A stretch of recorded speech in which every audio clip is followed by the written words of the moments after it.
ዛሬ ደግሞ ሁላችንም መጽሐፍ ቅዱሳችን የማቴዎስ ወንጌል ምዕራፍ 28 ከቁጥር 18 እስከ 20 ያለውን እናነባለን። ኢየሱስም ቀረበና እንዲህ ብሎ ተናገራቸው። ስልጣን ሁሉ በሰማይና በምድር ተሰጠኝ።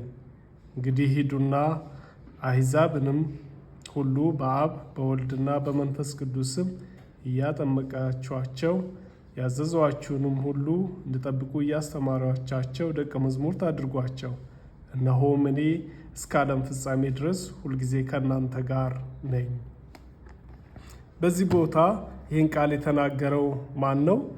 ጌታችን ኢየሱስ ክርስቶስ ነው። ስለዚህ ጌታ ኢየሱስ ክርስቶስ ለደቀ መዛሙርቱ ነው የተናገረው ቃል ደግሞ ሂዱ እና ደቀ መዛሙርት አድርጉ ነው ያለው። ስለዚህ ይሄን ቃል ስናጠና ወይ ደግሞ ስንማር ማወቅ ያለብን 4 መሰረታዊ ነገሮች አሉ። አንዱ ለምን እንደምንሄድ ይናገራል። ደግሞ ለምን ደቀ መዛሙርት ማድረግ እንዳለብንም ይናገራል። ሁለተኛ ደግሞ ወደ ማን መሄድ እንዳለብን፣ ማንን ደቀ መዛሙርት እንደምናደርግ፣ ማንን ለማን ወንጌል እንደምንሰብክ ይናገራል።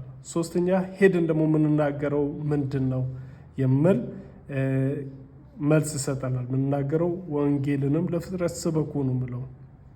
ሌላው ደግሞ መቼ ይሄን ማድረግ እንዳለብን የምናገር ቃል ነው። ስለዚህ ይሄን ቃል ካነበብን በኋላ እያንዳንዳችን